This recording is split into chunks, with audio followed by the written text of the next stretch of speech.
Mis hermanos, el reformador que movió la rueda del mundo es el tema que vamos a escuchar.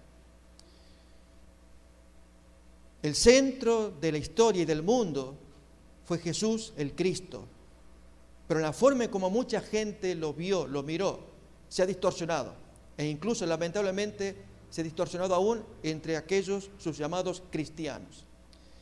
Voy a invitar a que abramos la palabra de Dios en San Mateo capítulo 21, donde muestra claramente que Jesús entendía perfectamente su misión, a qué había venido, qué es lo que él pretendía, qué ocurriría de parte de sus adversarios, de aquellos que no entendían su misión, a dónde todo esto iba a terminar. Y lamentablemente, a pesar de que Jesús fue tan claro en sus muchas presentaciones, pero apenas tomamos esta parábola, ver, hermanos, que solamente su pueblo debe entender claramente su misión e imitarle. Mateo capítulo 21, en la parábola de los labradores malvados, vemos la parte final o el desenlace desde el versículo 37. Luego de varios intentos de recuperar los réditos que le pertenecían al amo, y luego de enviar a sus siervos, envía a su hijo. 37.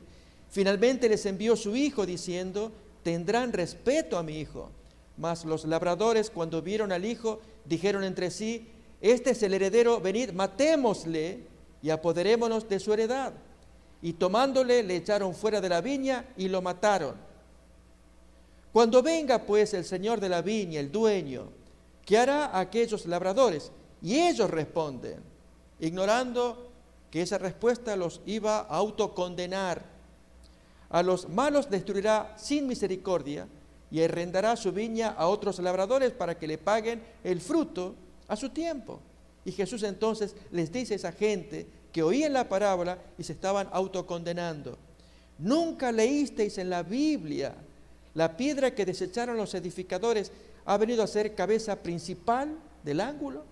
El Señor ha hecho esto y es cosa maravillosa a nuestros ojos. ¿No entendieron? ¿Ya estaba profetizado? Jesús sí que lo tenía claro. ¿Lo tendremos claro, hermanos, en lo que vamos a mirar ahora? Vamos a ver las imágenes en diapositivas. El sermón va a girar mayormente en imágenes. El reformador que movió la rueda del mundo. Esta expresión, hermanos, deriva de la apreciación que hizo cierto teólogo. Pero antes, aprendamos la fuerza de la palanca. Aquí vemos a Arquímedes de Siracusa. Ahí está la fecha, en siglo III a.C., en que él floreció en Siracusa, Sicilia. Fue físico, ingeniero, inventor, astrónomo y matemático griego. Esta fue su frase célebre cuando descubrió el principio de que la palanca multiplica las fuerzas. Dadme un punto de apoyo y moveré el mundo. Con la palanca. Denme el punto de apoyo, yo muevo el mundo. Este señor, hermanos, Alberto Schweitzer, de quien queremos hablar un poquito. Allí dice quién es y la frase que lo caracteriza. Médico, filósofo, teólogo cristiano, músico alemán, nacionalizado francés, misionero médico en África. Fue una linda persona. Abandonó todo lo que era su lugar donde él residía para hacer obra misionera, levantar un hospital en África.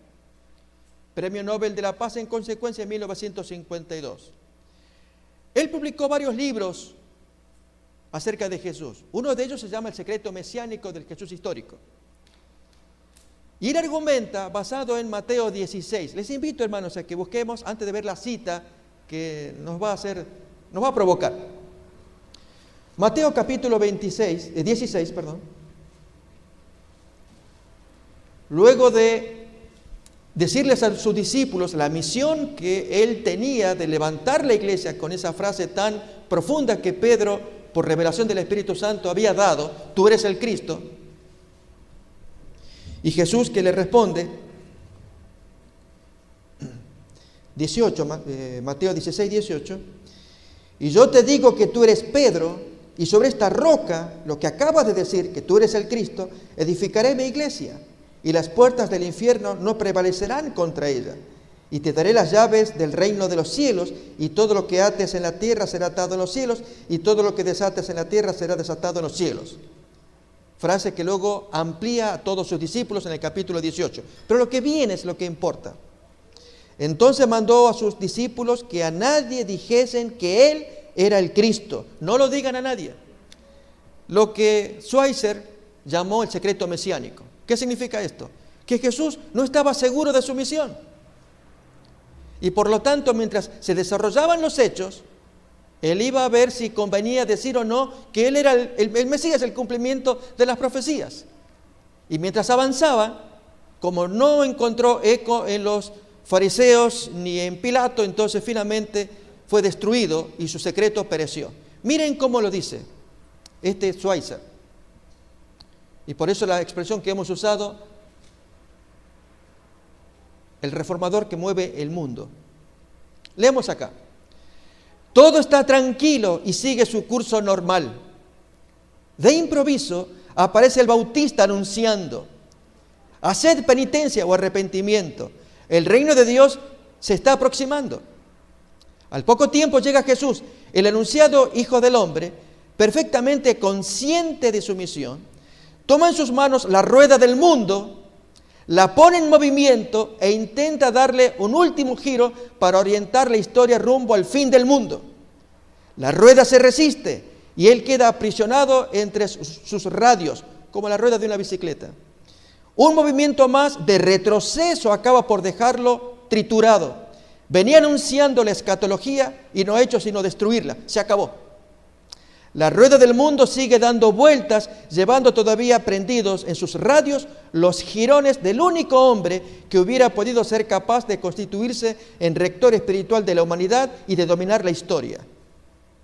O sea, fracasó. Que lo diga un premio Nobel, no nos importa. Se supone una persona muy agradable, cierto, en haber hecho tanto bien a los negritos en África. Pero suponer, consciente de su misión, dice una frase así. ¿Sabe lo que está diciendo este individuo? Cuando movió la rueda del mundo y que la rueda retrocedió y lo aplastó y lo destruyó. Oh, hermanos. Frase loca, como vamos a ir mirando a continuación. Damos gracias a Dios por la revelación que tenemos de los evangelios, que nos cuentan la historia de Jesús, para que tú y yo nos inspiremos que en lo que Jesús dijo e hizo, sabía lo que hacía. Ya lo leímos en la parábola. Dijo a la gente que le oía: el dueño de la viña busca rédito. Si envió a los siervos primero y luego a su hijo y lo matan, ¿qué esperan ustedes que va a pasar? Los destruirá miserablemente. Sepan lo que están diciendo. Mis hermanos, vemos acá el reformador moviendo la rueda del farisaísmo.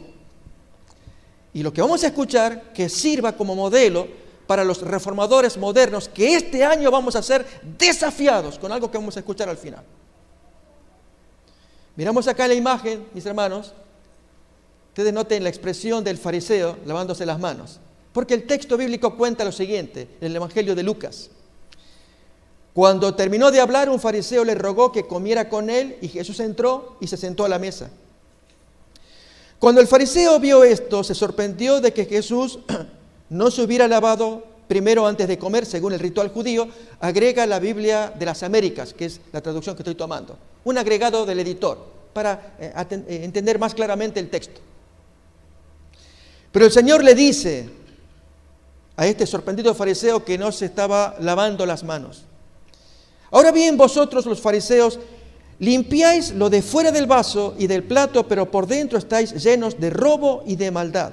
Necios, el que hizo lo de fuera, ¿no hizo también lo de dentro? Dad más bien de lo que está dentro como obra de caridad o limosna, y entonces todo os será limpio. Evangelio de Lucas, capítulo 11, 37 en adelante. ¿Qué significa ello? Ustedes por afuera limpian, pero por dentro den limosna a los pobres, no tanto el rito por afuera, lavarse las manos, sino por dentro, lávense el alma, sirviendo a los pobres.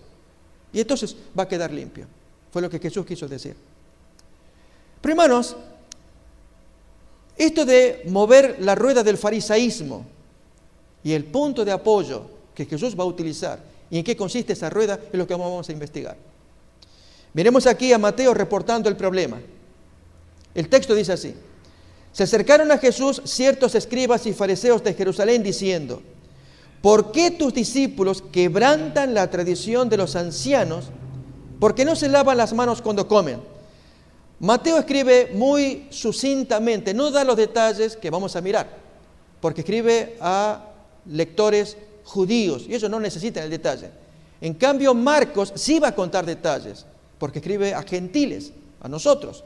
Y no estamos acostumbrados a esas prácticas que dicen quebrantan la tradición de los ancianos porque no se lavan las manos. Lavarse las manos es algo higiénico. ¿Y qué tiene que ver con la tradición? Es un mandamiento universal si queremos. No, Marcos va a explicar los detalles. Leemos acá. Los fariseos y algunos de los escribas habían venido de Jerusalén y viendo a algunos de los discípulos de Jesús comer pan con manos inmundas, esto es, no lavadas, los condenaban. Así que ya no es higiene, es una inmundicia ritual, un lavamiento ceremonial. Había un problema entonces, y Jesús lo va a botar. Comienza la rueda a hacerla girar, la rueda del fariseísmo, la base, la tradición de los ancianos. La pregunta es, ¿será que esa rueda volvió contra Jesús o finalmente la echó? Eso vamos a investigar. Marcos continúa. Porque los fariseos y todos los judíos, aferrándose a la tradición de los ancianos, si muchas veces no se lavan las manos, no comen. Y volviendo de la plaza, si no se lavan, no comen. Y otras muchas cosas hay que tomaron para guardar, como los lavamientos de los vasos de beber y de los jarros y de los utensilios de metal y de los lechos. Y la palabra lavamiento que usa Marcos acá, en el original, significa bautismos. Así que había que bautizar allí los vasos, bautizar los jarros, bautizar los utensilios de metal, ritos. En el caso particular de la pregunta, continúa Marcos, le preguntaron pues los fariseos y escribas, ¿por qué tus discípulos no andan conforme a la tradición de los ancianos, sino que comen pan con manos inmundas? El rito pues consistía, de acuerdo al comentario bíblico, en conseguir cáscara y media de huevo, echarle agua a la cáscara y media, juntar las manos, volcar el agua en el cuenco de las manos, inclinar para que el agua cayera solamente hasta la muñeca, no llegara al codo. Luego juntar las manos y entonces estaba habilitado para comer. Quien no hacía el rito comía inmundo, no porque no se hubiera lavado higiénicamente, sino porque no hizo el rito. Y tocar una mano inmunda, una comida e ingerirla, traía inmundicia a su cuerpo y en consecuencia cometía falta. El hecho de no haber hecho el rito y entonces tomar el pan o cualquier bocado de comida y meterla aquí a la boca y hacer inmunda a la persona, pecaminosa, Jesús se ofendió. Como consecuencia de ello, hermanos, se armó un problema y esta es una de las razones por las que yo admiro mucho a Jesús. Cada cual tendrá sus razones. ¿Recuerda la pregunta que se hizo al comienzo? ¿Qué es Cristo o quién es Cristo para cada uno de nosotros? Cada uno tiene su manera. Yo veo, hermanos, a este hombre con sus 30 años, poco más, con tal inteligencia, con tal fuego, con tal fuerza, que tiene claro qué es lo que hay que hacer. Y quiere que sus hijos lo imiten. Y entonces va a decir las frases que todo el mundo va a escuchar en esa reunión, donde acusaron a sus amigos por no haber hecho el rito. Los amigos aprendiendo de su maestro, que no lo había hecho ante el fariseo. Lo hemos leído Lucas 11. Ahora los amigos no lo van a hacer, sus discípulos. ¿Qué pasa entonces? Respondiendo él les dice, hipócritas, bien profetizó de vosotros Isaías como está escrito.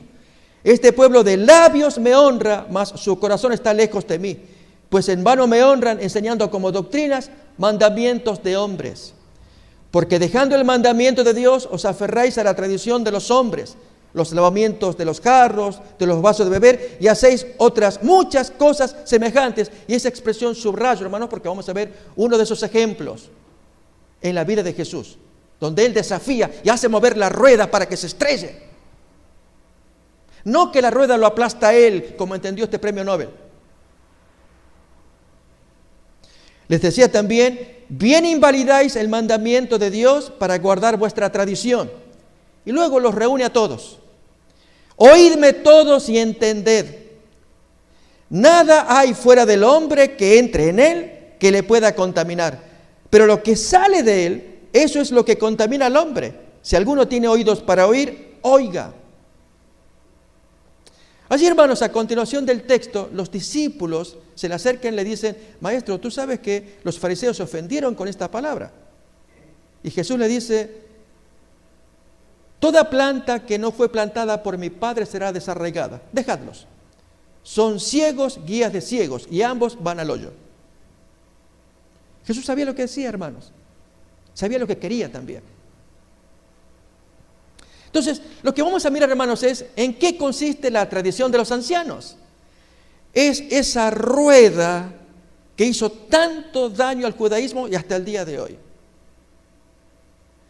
En esta tradición de los ancianos vamos a ver detalles que nos van a ser útiles conocer para entender otra vez el fuego, la fuerza que nuestro Señor tenía para pelear contra esa rueda que era la esencia del judaísmo. Y hoy, hermanos, en este año en particular, modernos reformadores están siendo desafiados y tendremos que recordar a nuestro Maestro por encima de todo. Él es nuestro Dios y pide que sus hijos hagan igual que lo que Él hizo. ¿En qué consiste, pues, la tradición de los ancianos? Vemos acá. Hermanos, la ley oral, ustedes lo están mirando allí, es una creación rabínica, un concepto que se manejó desde cierto tiempo, vamos a ver más detalles, pero una cosa que tiene supuesta base bíblica. Miren esto, la nota que leemos ahí. Según la tradición judía rabínica, Dios entregó a Moisés en el monte Sinaí tanto la ley escrita, yo acá traje la Torá, la ley escrita, como también la ley oral. Y la traje acá, hermanos, que ya la vamos a mirar, para que podamos ver acá. Solo que esta ley oral se la escribió después, pero se comentaba, se hablaba. La ley oral, según esta interpretación rabínica, es la tradición oral entregada por Dios a Moisés y de él transmitida y enseñada a sus ancianos y de estos a los sabios, los líderes rabínicos de cada generación. Recordamos que el mandato de Dios en Deuteronomio es: tú di a tus hijos, donde te acuestes, te levantes allí, enseña a tus hijos. Y ellos debían enseñar a la siguiente generación. Ahora, ¿enseñar qué? Lo que está en la palabra de Dios. Pero los rabinos entienden que hay algo adicional que llamaron tradición, que a la postre va a contradecir lo que está revelado en Moisés.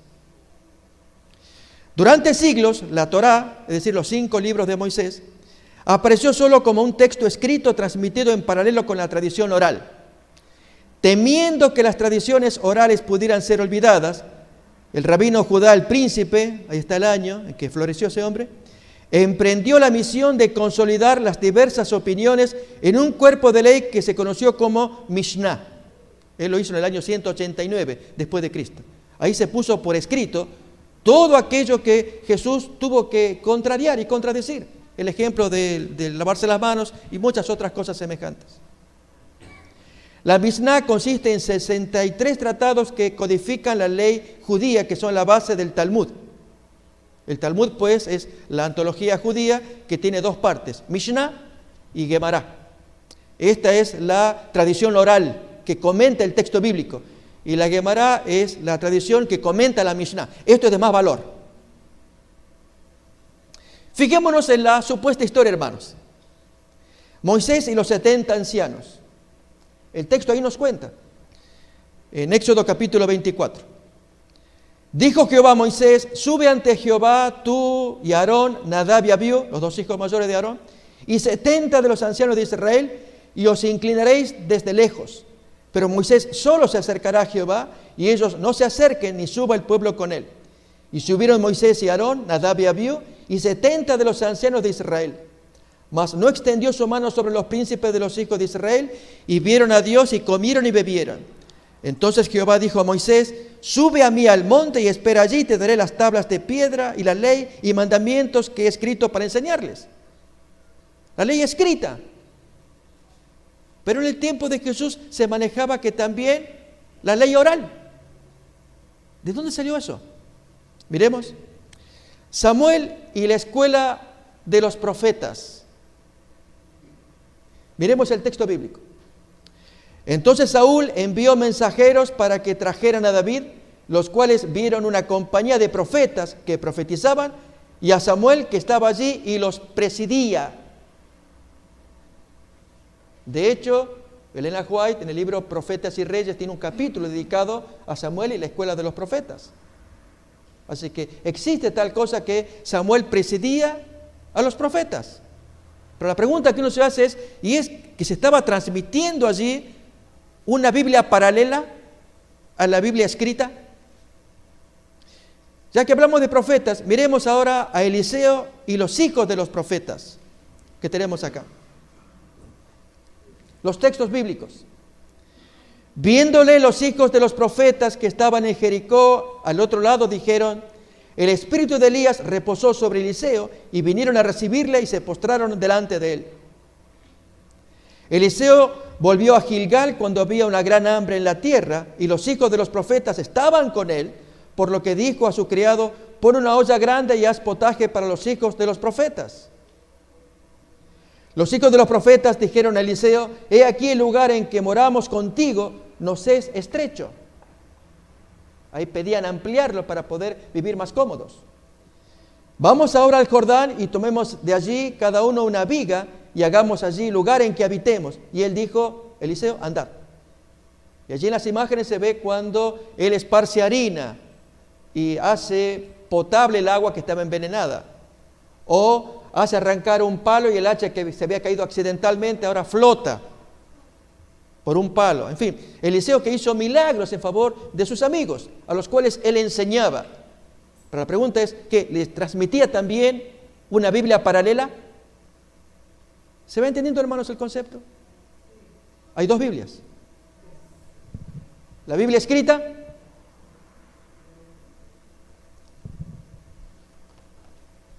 la Biblia hablada. Solo que acá después finalmente se la escribió. Y esta Mishnah, hermanos, creó mucho problema. Para que, hermanos, no solamente conozcamos, sino admiremos a nuestro Dios. El fuego, la fuerza, el entusiasmo, la sabiduría. Y quiere que sus hijos hagan igual, no menos. Fíjense, hermanos, a dónde termina esta historia de esta tradición oral o segunda Biblia. El Eterno le dijo a Moisés cómo interpretar las leyes, así como dice el Talmud, la cual transmitió de una manera verbal a Pinhas o Finés, nieto de Aarón. Finés se la transmitió a los jueces que le siguieron hasta llegar al profeta Samuel. Y de ahí a todos los profetas que le sucedieron hasta llegar al sacerdote Esdras, quien fundó una asamblea de 120 eruditos, al que se llamó la Gran Asamblea. A ver, hermanos, si hay algo de cierto en esto. Efectivamente, hermanos, hay algo. Recuerden que esto es la tradición rabínica que corría en los días de Jesús. Aquí vemos al sacerdote Esdras, intérprete y restaurador. Y los textos bíblicos. El sacerdote Esdras trajo la ley delante de la congregación, así de hombres como de mujeres y de todos los que podían entender, el primer día del mes séptimo. Y leyó en el libro delante de la plaza que está delante de la puerta de las aguas, desde el alba hasta el mediodía, en presencia de hombres y mujeres y de todos los que podían entender, y los oídos de todo el pueblo estaban atentos al libro de la ley. Y los levitas, Jesúa, Bani, enumera otros más, hacían entender al pueblo la ley, y el pueblo estaba atento en su lugar, y leían en el libro de la ley de Dios claramente, y ponían el sentido, de modo que entendiesen la lectura. Efectivamente, Esdras se convierte en un intérprete. Léanlo, y él les daba claridad y hacía entender, y la gente humilde escuchaba y aprendía. Pero más de esto, él tuvo que buscarse gente que le acompañaran en las reformas, los que iban a hacer la gran asamblea. Y fueron apartados el sacerdote Esdras y ciertos varones jefes de casas paternas según sus casas paternas. Todos ellos, por sus nombres, se sentaron el primer día del mes 10 para inquirir sobre el asunto de los matrimonios mixtos, gravísimo problema. Y terminaron el juicio de todos aquellos que habían tomado mujeres extranjeras el primer día del mes primero, Esdras 10. Y allí, hermanos, se nos cuenta de este hombre que hizo una gran reforma. Pero es aquí que la conclusión que se ha llegado es que él formó la gran asamblea, que luego va a terminar en el Sanedrín, que son los herederos de la gran asamblea de Esdras, los hijos. Y aquella gente que acompañó a Esdras, que en aquel tiempo les llamaban asideos, personas consagradas, ahora van a ser los separados o fariseos, es el significado de la palabra. Por lo tanto, fariseos y Sanedrín es la reedición de lo que pasó con Esdras y sus gentes para poner orden. ¿Se va entendiendo, hermanos? Para justificar la segunda Biblia, que es lo que nos importa en este caso. ¿Cuánta verdad hay en esto? Seguimos leyendo. Aquí, hermanos, entramos a esa bisagra tan importante. Y son dos señores ya ancianos, uno de ellos muy probablemente conoció a Jesús, famosísimos estos dos. Hillel y Shammai. Ellos son los grandes teólogos que van a formar lo que es el rabinismo propiamente. Discutieron mucho ambos, no se ponían de acuerdo. Aquí una pequeña biografía y especialmente, hermanos, si Jesús pudo actuar con uno de ellos. Hillel, llamado Hillel el anciano y más conocido como Hillel el sabio, los años en que vivió, del año 70 antes de Cristo hasta el año 10 después de Cristo. Es decir, se supone que el hombre falleció cuando Jesús tendría aproximadamente, si Jesús nació antes de la muerte de Herodes, Herodes murió en el año 4 antes de Cristo. Entonces, si él nació en el año 5 o 6 antes de Cristo, son 6 años y luego otros hasta el año 10 más 6, 16 años. Jesús tenía 16 años cuando este señor falleció. Vamos a hablar un poquito de ello ahora. Dice acá entonces, fue un eminente rabino y maestro judío, el primer erudito que sistematizó la interpretación de la Torá escrita. Nació, de acuerdo al Talmud, en Babilonia. Recibió su avanzada formación en Jerusalén, donde se convirtió en una autoridad sobre la ley judía, por lo que fue elegido jefe de su consejo religioso. El énfasis de Hillel era el cumplimiento de las normas éticas, la piedad personal, la humildad y la preocupación por los demás. Fue precursor de ciertas enseñanzas morales del cristianismo y del islam. Cuando uno de sus estudiantes le pidió cómo resumir todos los contenidos de la Torá, Hillel respondió: no hagas a tu prójimo lo que no quieres que te hagan a ti. Todo lo demás es comentario. Pero hermanos, esta frase ya había sido dicha antes. No la dijo Jesús. En el apócrifo del libro Tobías, capítulo 4:15, que está en la Biblia católica, él se lo puede mirar. Ya había sido dicho antes, frase muy bonita, y ahora Hillel la toma y agrega, todo lo demás es comentario. Esto es lo esencial. Como consecuencia de esto, hermanos, un autor muy respetado, francés, ya fallecido, publicó un libro que se llama Vida de Jesús. Dijo lo siguiente: el filólogo francés Ernest Renan propuso en su libro Vida de Jesús que Hillel fue el maestro de Jesús de Nazaret. La pregunta es, ¿será? Ahora vamos a ver. Finalmente, Hillel fundó una escuela liberal de interpretación de las Escrituras opuesta a la rigidez de la escuela de Shammai, que era su vecino y opuestos. El enfrentamiento entre las dos escuelas se resolvió a favor de Hillel. De allí que cuando hacían las preguntas, voy a dar un ejemplo, hermanos, Marcos 10, acerca de la carta de divorcio. Moisés enseñó que se dé carta de divorcio. ¿Tú qué dices? Porque ya estaba la interpretación.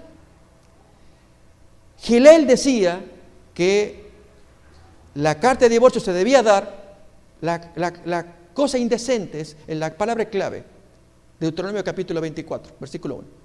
¿Cuál es la cosa indecente? Entonces Gilel decía, la cosa indecente puede ser mal aliento, puede ser que cocine feo, queme la comida, que al levantarle el velo en la noche nupcial vea que es feita. Eso es cosa indecente, pues le puede dar carta de divorcio. Shammai era rígido. Él decía, la cosa indecente que dice Deuteronomio 24:1 solamente es adulterio. Y estaba la discusión. Entonces a Jesús le pregunta, ¿y tú qué dices? ¿Por cuál de las dos escuelas te inclinas? ¿Se entiende, hermanos? Eso es para que entendamos. Cuanto más conozcamos el trasfondo de la historia de Jesús,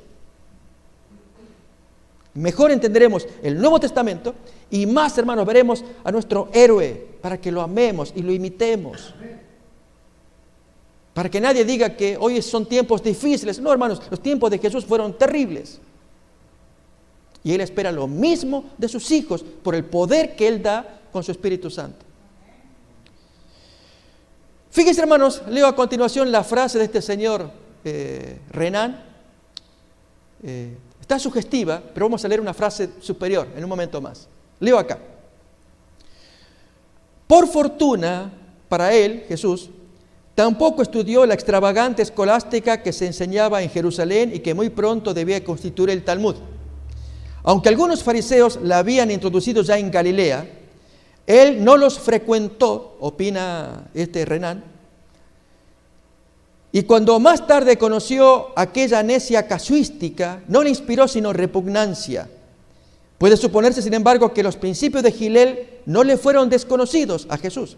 Gilel, 50 años antes que él, más o menos en el año 25 antes de Cristo, él muere en el año 10 después de Cristo. Gilel había escrito aforismos, frases que tienen muchas analogías con las frases de Jesús. Por su pobreza humildemente soportada de Gilel, por la dulzura de su carácter, es cierto, por su oposición a los hipócritas y a los sacerdotes, Gilel fue el maestro de Jesús, si puede hablarse de maestro cuando se trata de tan alta originalidad. Los dos son originales, Gilel y Jesús. ¿Fue maestro? Oh, hermanos. Leamos lo que nos dice el espíritu de profecía. Eso es revelador. En Lucas capítulo 2, 41 al 50, cuando Jesús tenía 12 años, se produce lo siguiente. Iban sus padres todos los años a Jerusalén en la fiesta de la Pascua, y cuando tuvo 12 años, subieron a Jerusalén conforme a la costumbre de la fiesta. Al regresar ellos, acabada la fiesta, se quedó el niño Jesús en Jerusalén sin que lo supiesen José y su madre. Y pensando que estaba entre la compañía, anduvieron camino de un día y le buscaban entre los parientes y los conocidos, pero como no le hallaron, volvieron a Jerusalén buscándole. Y aconteció que 3 días después le hallaron en el templo, sentado en medio de los doctores de la ley, oyéndoles y preguntándoles. Y todos los que le oían se maravillaban de su inteligencia y de sus respuestas. Pregunto, hermanos, si andan bien nuestros números. Si acá dice que él tenía sus 12 años y fue a la fiesta de la Pascua y ahí conoció a los famosos doctores, ¿en qué año de la era cristiana se produjo este evento? ¿En qué año fue? Recuerden, Herodes murió en el año 4 antes de Cristo. Ese es cualquier dato dice así. Por lo tanto, Jesús tuvo que haber nacido antes del año 4 antes de Cristo. Si alguien dice, pero pastor, no es que nació en el año 1, el año 0. No, recordemos, es un error de Dionisio el Exiguo, fue el que inventó la era cronológica y él cometió error. Así que no contamos, sino contamos con este hecho. Herodes es una persona clave. Jesús, por lo tanto, nació en el año 5 o año 6 antes de Cristo. Súmenle 12 años. ¿En qué año nos da? Muy bien, si decimos del año 5 hasta el año 1 y después otros 7 años, sería el año 7, son 12 años. O si decimos que nació en el año 6 antes de Cristo, más 12 años, 6 después de Cristo. ¿Sí? ¿Y Gilel murió qué año? 10 después de Cristo. Sí, hermanos. Tuvieron un encuentro. Cuando le vieron, se sorprendieron los papás. Y le dijo a su madre, hijo, ¿por qué nos has hecho así? He aquí tu padre y yo te hemos buscado con angustia. Entonces él les dijo, ¿por qué me buscabais? ¿No sabíais que en los negocios de mi padre, algo tan importante, traer este asunto delante de estos sabios? Yo tengo que estar. ¿Pero qué pasó con los papás? Como nos puede pasar a muchos de nosotros. No entendemos. Pero hermanos, que esta cita que leemos a continuación del Espíritu de Profecía nos aclare. En aquel tiempo, una dependencia del templo servía de local para una escuela sagrada semejante a las escuelas de los profetas. Allí rabinos eminentes se reunían con sus alumnos y allí se dirigió el niño Jesús. Sentándose a los pies de aquellos hombres graves y sabios, escuchaba sus enseñanzas. Como quien busca sabiduría, interrogaba a esos maestros acerca de las profecías y de los acontecimientos que entonces ocurrían y señalaban el advenimiento del Mesías. Los rabinos hablaban de la admirable exaltación que la venida del Mesías proporcionaría a la nación judía. Pero Jesús presentó la profecía de Isaías, capítulo 53, y les preguntó qué significaban aquellos textos que señalaban los sufrimientos y la muerte del Cordero de Dios. Jesús mismo en ese momento vivía, hermanos, una emoción profunda. Era la primera vez que iba al templo, miraba el sacrificio de la Pascua y ahí entendió, hermanos, el plan de salvación. Entendió que ese Cordero sacrificado representaba al Mesías del capítulo 53 y en consecuencia alguna persona debía cumplir Isaías 53 y era él. Su mente se estaba abriendo y lo compartía allí. Pero hermanos, fijémonos cómo termina la cita. Los doctores le dirigieron preguntas y quedaron asombrados al oír sus respuestas. Con la humildad de un niño repitió las palabras de la Escritura, dándoles una profundidad de significado que los sabios no habían concebido. De haber seguido los trazos de la verdad que él señalaba, habrían realizado una reforma en la religión de su tiempo. Y estos grandes sabios hubieran apreciado la relación de la Pascua, el Cordero, Isaías 53, y un ser humano que debía cumplir ello. Si ello les quedaba claro, hermanos, habría habido una revolución, una reforma. Lamentablemente, Hillel no lo entendió, o no lo aceptó. ¿Se entiende? ¿Quién es maestro de quién? Acordándonos de lo que dijo este autor francés. Hermanos, vamos a ver rápidamente una imagen de los libros sagrados de los judíos y contra los cuales Jesús tuvo que actuar. Ahí estamos mirando en el primer, como un estante, el primer estante, el anaquel, tenemos la Biblia judía, lo que se llama el Tanaj. La Biblia hebrea se divide en tres partes. Tenemos la Torá, Nebim y Ketubim. Esto es la ley, los profetas y los escritos. Y ahí están entonces los 39 libros del Antiguo Testamento. ¿Qué es esto que tenemos acá? Porque vamos a ver el punto de apoyo de Jesús para pelear contra lo que viene después. ¿Qué sigue luego? Sigue la ley oral. Ahí dice Mishnah, la ley oral, que es esto que mostramos acá. Luego entonces viene otra ley oral que es un aditamento, Toseftá. Luego el Talmud, Jerusalén de Babilonia, luego frases de hombres sabios y ya el resto ya es de menor importancia. Lo que importa es la Biblia que tenemos arriba, esa Jesús defendió, y luego entonces esa ley oral, Mishnah, que Jesús va a tener que atacar. Fíjense, hermanos,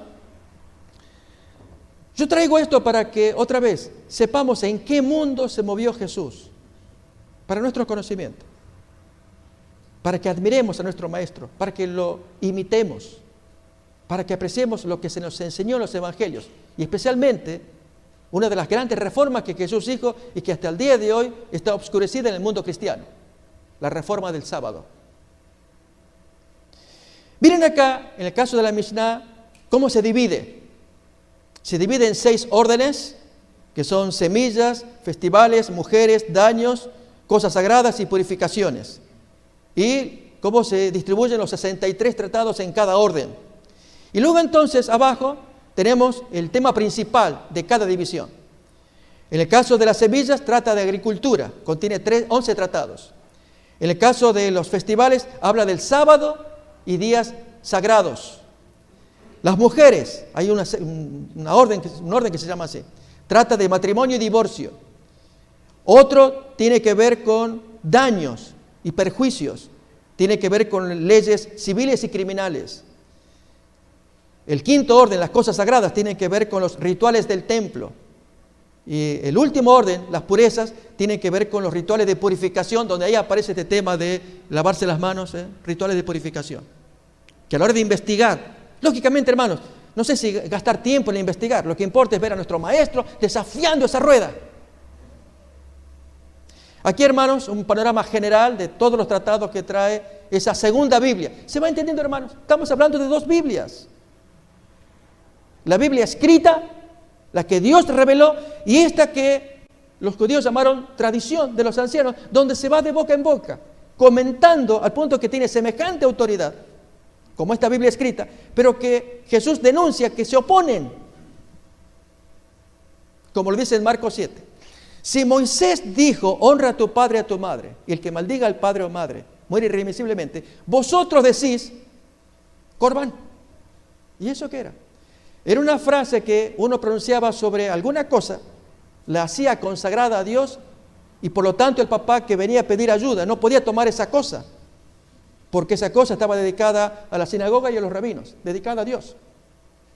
Imagínense un papá que busca auxilio, pide alguna ayuda al hijo, de algún bien material, lo que fuera. Mira, papá, con gusto, me gustaría darte, pero no puedo porque es Corbán. Ya se lo dediqué al Señor. Pero hijo, tú sabes que yo necesito, lo lamento. ¿Recuerdan? Así cuenta Marcos 7. Y Jesús dice, y así invalidáis el mandato de Dios para guardar la tradición de ustedes. Por eso son dos Biblias, hermanos. Leemos, hermanos, lo que pasó con el sábado y los rabinos en el primer siglo. Miremos. Durante la época intertestamentaria, los fariseos cargaron el sábado con una cantidad de reglamentos triviales que hicieron de él una carga en vez de una bendición. Esos pesados reglamentos, codificados más tarde en la Mishnah, formaban parte de la tradición que Jesús combatió tan vigorosamente durante todo su ministerio. La Mishnah hace una lista de 39 trabajos allí en el Shabbat, diferentes que no se pueden llevar a cabo en ese día. Y hay además una cantidad innumerable de otros minuciosos reglamentos. En efecto, 2 tratados completos de la Mishnah, llamados Shabbat y Erubín, se dedican a enumerar los diversos reglamentos concernientes al sábado, lo que se debe y lo que no se debe hacer. Jesús lo desafió todo. Vamos a ver ejemplos. Se podía vender a un gentil el huevo que la gallina ponía en sábado, pero no se lo podía comer. Imagínense, hermanos, como que la gallina hubiera cometido una falta o una impurificación. Ese huevo está contaminado. ¿Por qué? Porque fue puesto en sábado. No lo voy a comer, pero se lo voy a vender a un gentil, como él no está obligado al mandamiento del sábado. Se consideraba ilegal escupir en tierra en sábado. No fuera que una hoja de pasto recibiera irrigación por ese medio, y estamos haciendo trabajar la tierra. Entonces el sábado no voy a escupir. Jesús a propósito escupió en sábado para hacer el barro. ¿Te representa algo eso? Hermanos, vivimos en una época donde el Señor está pidiendo reformadores. No se permitía que alguien llevara un pañuelo durante el sábado, a menos que una punta estuviera cosida a la ropa, en cuyo caso ya no era técnicamente un pañuelo, sino parte de la ropa. Imagínense al resfriado, tener que cargar el pañuelo, entonces lo cosía. Entonces ya no era una carga. Basado en Jeremías 17, donde Dios dice que no lleven cargas, no introduzcan cargas, pero se refiere a cargas comerciales, como lo explica Nehemías 13. Entonces el resfriado pues tenía que sacar el pañuelo, usarlo y botarlo, para no cargarlo, porque si no tenía que coserlo otra vez. Miremos más. Estaba prohibido, por ejemplo, deshacer un nudo, escribir más de 2 letras del alfabeto o borrar un espacio mayor que da cabida a 2 letras. Estaba prohibido encender un fuego o apagarlo, aunque se podía contratar a un gentil para que encendiera la vela o el fuego ese día. Es lo que pasa actualmente. Cuando hay que comer en sábado un judío, no puede prender la cocina, la estufa o algún elemento de fuego. Está prohibido. ¿Qué hacemos cuando tienen que bajar en sábado para ir a la sinagoga? Viven en edificios donde hay ascensores. Tienen que bajar caminando. No se puede usar la corriente. En ese caso, más vale alquilar en los pisos bajos, no arriba para necesidad de usar corriente en sábado. El reglamento más conocido es el que se refiere al camino de un sábado, de Hechos 1:11, que era de más o menos 1 kilómetro permitido para caminar, no más. También se consideraba violación del día de reposo contemplarse en un espejo fijo en la pared. ¿Por qué? Porque uno se tienta a hacer una obra. ¿Cuál? Tomar las tijeras y empezar a recortarse. Entonces, no lo mires. De este modo los rabinos ponían énfasis en los aspectos negativos de su observancia, es decir, en lo que no había que hacer, y de esta manera magnificaban la importancia de las formas de la religión, mientras que le restaban trascendencia a su contenido. Hicieron del sábado un fin en sí mismo y convirtieron a los hombres en esclavos de él. Estos reglamentos negativos y minuciosos sirvieron eficazmente para oscurecer su verdadero propósito. Este énfasis rabínico sobre su rígida observancia llegó a su apogeo durante el ministerio terrenal de nuestro Señor. Y en ningún otro aspecto entró Jesús en un conflicto más agudo con los dirigentes del judaísmo que con respecto a la observancia del sábado. Y hermanos, en lugar de anular el sábado como algunos cristianos enseñan, es exactamente lo contrario. Vamos a ver ejemplos, hermanos. Quisiera compartirles un ejemplo. Juan capítulo 5, que de memoria seguramente lo sabemos, pero si queremos abrir. El mandato de la Mishnah, acá, del tratado Shabbat, de los 63 tratados que trae este libro, el tratado Shabbat, en el capítulo 10, la ley número 3 que tenemos en la pantalla, ley o Mishnah, dice así: el que transporte algo con la mano derecha o con la izquierda, en su seno o sobre sus espaldas, es culpable, porque así acostumbraban a acarrear los hijos de Coat. Y trae un comentario abajo. Eran los encargados de transportar sobre las espaldas los objetos del tabernáculo, objetos sagrados. Fíjense, hermanos, Juan 5 cuenta cuando Jesús produce la curación del hombre. Voy a invitar a que miremos la imagen para entenderlo mejor. Aquí, ahí lo tenemos. Recuerden, hermanos, que el hombre estaba tullido y le pregunta, ¿tú quieres ser sano? Y el hombre dice, que no tengo quien me meta en el estanque. Era sábado. Entre tanto que yo voy, ya otro me ganó. ¿Alguien recuerda qué pasó? ¿Qué le dijo? Levántate, ¿qué más? Agarra tu camilla, toma tu camilla, vete. Hermanos, estaba prohibido cargar la cosa en sábado, y ahí explica cómo. Leamos otra vez. El que transporte algo con la mano derecha o con la mano izquierda en su pecho o seno sobre sus espaldas es culpable. Por lo tanto, él no puede cargar ese hombre en sábado el camastro que Jesús le dijo, agarra tu lecho y vete. Pero sí se lo podía llevar, pero de un modo inhabitual, como aclara la ley. El que transporta la cosa, ya sea en el reverso de la mano, o en el pie, o en la boca, en el dedo o en el codo, en la oreja, en el pelo, en la bolsa con la apertura hacia abajo, entre la bolsa y la camisa o el borde de la camisa, en el zapato, en la sandalia, está eximido, ya que no lo transporta del modo que es habitual a los acarreadores. O sea, si lo lleva de forma inhabitual, ahí está. En otras palabras, para que no hubiera problemas en Juan 5, porque se armó un problema bien serio, hasta el día de hoy, hermanos, hay frases que Jesús dijo y hay gente que no entiende que supuestamente Jesús violó el sábado. Entonces, para evitar problemas, imagínense a uno de los discípulos que le hubiera dicho al maestro, maestro, ya que vas a hacer la curación, déjame que yo te consiga algo. Y Jesús lo mira y el hombre ahí viene. ¿Y qué es lo que trae? Una soga con la cual ata el tobillo del Señor y también al camastro. Y ahora sí, vete. Y arrastrando allí, ¿se entiende? Así no hay problema, porque el texto acá dice, otra vez, hermanos, de la parte del centro, si queremos leer, el que transporta la cosa en el reverso de la mano, en el pie, en la boca, en el dedo, en la oreja, o si queremos atar la soga en el cuello, en la oreja, donde queramos, en el pelo, y arrastre la cosa, no hay problema en sábado, pero no lo tiene que cargar de la forma habitual. ¿Cuál es la forma habitual? lo que dice arriba. Brazo izquierdo, brazo derecho, en el pecho o allí en el hombro, en las espaldas. ¿Se entiende? Jesús provoca, hermanos. Y así va el otro ejemplo de Juan 9 también. Pero por lo menos aprendamos esta lección. Ese es nuestro maestro, es tu maestro, mi maestro. En este tiempo en que hay que actuar frente a un problema que ya vamos a escuchar.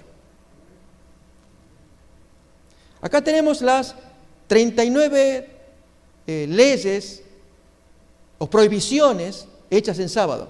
Si ustedes reparan, la número 10 dice amasar. Estaba prohibido amasar. Muy bien. Vamos a ver, hermanos. En el capítulo 24 hay una ley que dice así: no se debe sobrealimentar al camello ni forzarle a comer, aunque sí se le puede poner el forraje en la boca. No se debe sobrealimentar a los terneros, aunque sí se les puede poner el forraje en la boca. Se puede poner el alimento seco en el pico de las gallinas y el agua en el salvado, pero sin amasarlo. No lo amases, en sábado no. Ponle la comida. ¿Qué necesita el animalito? Ok, el forraje ponlo acá, el agua ponlo acá, que él coma, tome aquí y coma acá, pero tú no lo mezcles, no lo amases. Eso dice la ley.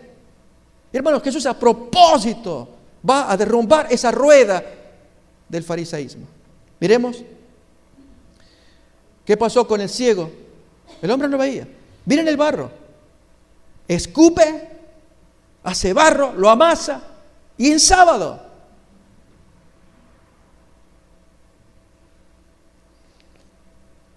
Un ejemplo más. El camino del día de reposo. Cuando los discípulos vuelven del Monte de los Olivos a Jerusalén, camino de un día de reposo, nos dice el texto. Hechos capítulo 1. Era una ley, ahora viene el otro tratado que se llama Erubim. Y esta es una de sus leyes, que consiste en que el hombre en sábado no puede caminar sino el límite sagrado permitido. 2000 codos en lengua judía, 1 kilómetro en nuestro lenguaje, aproximadamente. No se puede más allá de eso. Pero sí se podía, en caso de necesidad, y ahí es donde ellos crean el artilugio, el detalle allí para, como decimos, echa la ley y echa la trampa. Okay. ¿Qué le hacen? Y es que el hombre pronuncia una frase mirando un árbol o un muro. Y al decir la frase, allí se hace otra vez el punto de partida para otro kilómetro adicional para caminar. Miremos, esta es la primera de 2 leyes.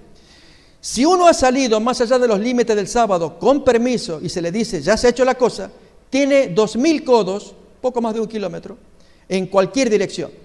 Si estuviera dentro de los límites del sábado es como si no hubiera salido. Está normal. Todo el que haya salido por razón de salvar a otro puede volver a su lugar. Pero miren, aquí hermanos, ¿recuerdan? Camino de un día de reposo, de Hechos capítulo 1:11. Pero miren ahora esta nueva ley.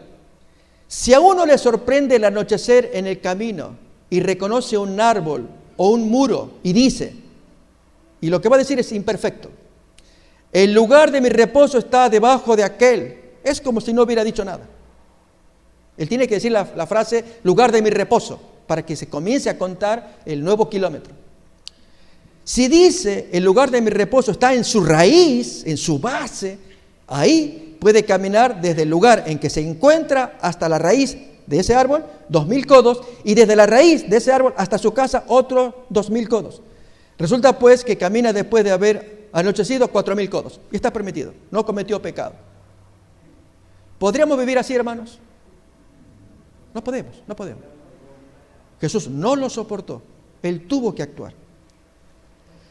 Fíjense, hermanos, cómo termina este artículo del sábado y los rabinos. Jesús enseñó que el sábado había sido instituido en beneficio del hombre y enfatizó los aspectos positivos de su observancia, es decir, en la clase de actividad que se puede llevar a cabo en ese día. Nada de lo que dijo o hizo se puede interpretar como opuesto al sábado que aparece en los 10 mandamientos o la ley levítica. Su protesta estaba orientada exclusivamente contra los abusos que había sufrido el día de reposo en manos de los rabinos. Y su propósito consistió en liberar el día de los pesados reglamentos con que lo habían sobrecargado. Usando un ejemplo, hermanos.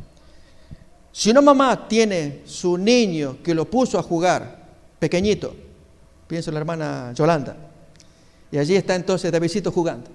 Pero es aquí que el niño, pues, como había agua y tierra, hizo lodo, se embarró y el niño ahí aparece. ¿qué hiciste, hijito? Entonces la mamá pues, no, yo te lavo. Entonces allí ella prepara agua tibia, bonita, pone en el lavatorio, entonces trae al niño, lo pone en el lavatorio, lo lava, lo pone bonito, y entonces ya el niño lo pone en otro lugar, seco, seguro, ¿y qué hace con el agua y el lavatorio? ¿Qué hace con el agua? La bota. Eso hizo Jesús, hermanos. Tomó a este niño llamado Sábado, lo limpió de toda la Mishnah, de todas estas leyes que el hombre inventó, y puso al sábado limpio. ¿Y qué hizo Jesús con la rueda de esta Mishnah? La botó. Pero ¿qué hacen los evangélicos y el mundo cristiano en general? Toman al niño, imagínense a David, con el lavatorio y botan todo junto. ¿Se entiende? Terrible. Ahora, hermanos, el desafío que quiero traerte a ti. El reformador moderno y la rueda del mundo. ¿Se acuerdan de Arquímedes? Cuando él preguntaba cuál es el punto de apoyo. Denme un punto de apoyo. Yo les doy la palanca y movemos esto. Pregunto, hermanos, ¿cuál es tu punto de apoyo? El tuyo. El mío es la palabra de Dios. Fue lo que Jesús defendió en sus días, la voz de Dios, con lo cual el Señor hizo rodar todas esas leyes, toda esa tradición de los ancianos.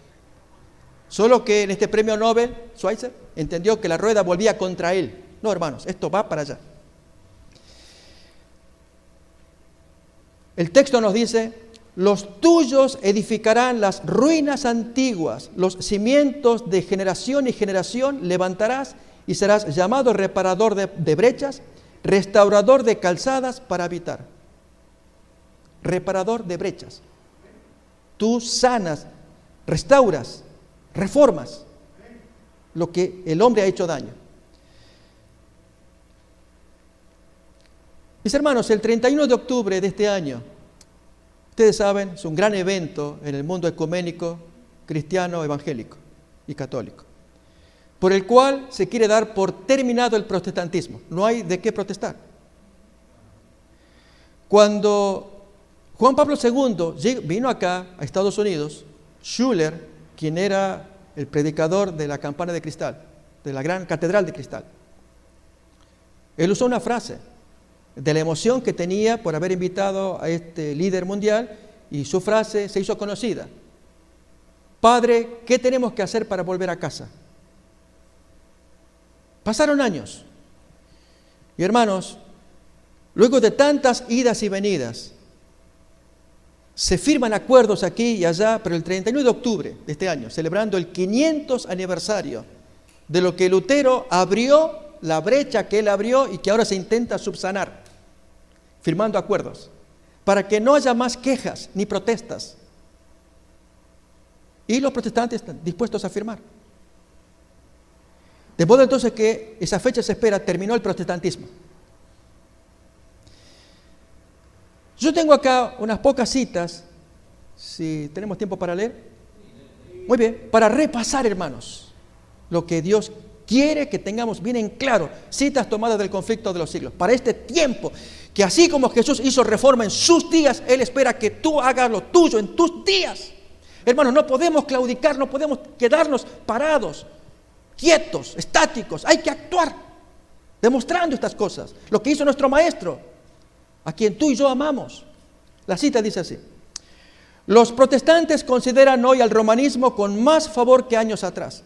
En los países donde no predomina y donde los partidarios del Papa siguen una política de conciliación para ganar influjo, se nota una indiferencia creciente respecto a las doctrinas que separan a las iglesias reformadas de la jerarquía papal. Noten, indiferencia, importan más las similitudes que las diferencias. Entre los protestantes está ganando terreno la opinión de que al fin y al cabo, en los puntos vitales, las divergencias no son tan grandes como se suponía, y que unas pequeñas concesiones de su parte los pondrían en mejor inteligencia con Roma. Tiempo hubo en que los protestantes estimaban altamente la libertad de conciencia adquirida a costa de tantos sacrificios. Enseñaban a sus hijos a tener en aborrecimiento al papado y sostenían que tratar de congeniar con Roma equivaldría a traicionar la causa de Dios. Pero cuán diferentes son los sentimientos expresados hoy. Los defensores del papado declaran que la iglesia ha sido calumniada, la iglesia católica, y el mundo protestante se inclina a creerlo. Muchos sostienen que es injusto juzgar a la iglesia de nuestros días por las abominaciones y los absurdos que la caracterizaron cuando dominaba en los siglos de ignorancia y de tinieblas, en la Edad Media. Tratan de excusar sus horribles crueldades como si fueran resultado de la barbarie de la época y arguyen que las influencias de la civilización moderna han modificado los sentimientos de ella. Está mejor, ella está buena ahora. Pero entonces, miren esta reflexión. ¿Habrán olvidado estas personas las pretensiones de infalibilidad sostenidas durante 800 años por tan altanero poder? Lejos de abandonar este acerto, lo ha afirmado en el siglo XIX, cuanto más, hermanos, en este tiempo, de un modo más positivo que nunca antes, que la iglesia no falla, la iglesia católica, no cambia. Como Roma asegura que la iglesia nunca erró ni errará jamás según las Escrituras, ¿cómo podrá renunciar a los principios que amoldaron su conducta en las edades pasadas? La Iglesia Papal no abandonará nunca su pretensión a la infalibilidad. Por lo tanto, hermanos, sigue todavía el problema, sigue la brecha y hacen falta los reformadores. Si al menos pudiera decir, ya no somos más infalibles, podemos conversar quizás. Pero hermanos, eso no va a pasar de acuerdo a la profecía. Todo lo que ha hecho al perseguir a los que rechazaban sus dogmas lo da por santo y bueno. ¿Y quién asegura que no volvería a las andadas siempre que se le presentase la oportunidad?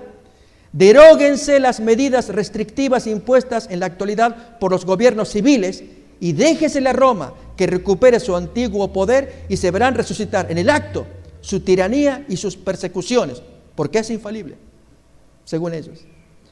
No sin razón se ha asegurado que en los países protestantes el catolicismo no difiere ya tanto del protestantismo como antes. Se ha verificado un cambio, pero no es el papado el que ha cambiado. El catolicismo se parece mucho, en verdad, al protestantismo de hoy, debido a lo mucho que el protestantismo ha degenerado desde los días de los reformadores. Sí, hermanos, los reformadores elevaron así la fe protestante. Hoy, hermanos, se ha degenerado. Y entonces están parejos. ¿Se entiende eso? Y Dios quiere que esto levantemos en alto, el estudio de la palabra, la exaltación de la Biblia y de nuestro Salvador Jesucristo. Mientras las iglesias protestantes han estado buscando el favor del mundo, una falsa caridad las ha cegado. Se figuran que es justo pensar bien de todo mal, y el resultado inevitable será que al fin pensarán mal de todo bien. En lugar de salir en defensa de la fe que fue dada antiguamente a los santos, no parecen sino disculparse ante Roma por haberla juzgado con tan poca caridad o amor y pedirle perdón por la estrechez de miras que manifestaron. Esto el 31 de octubre de este año. Esto va a pasar, hermanos. ¿Y qué lugar ocuparemos tú y yo? Termino entonces con esta última imagen y tengámosla para el recuerdo, hermanos. El reformador moderno y la rueda del mundo. Tienes a tu maestro, a tu Salvador, mi Salvador, que nos dio el ejemplo.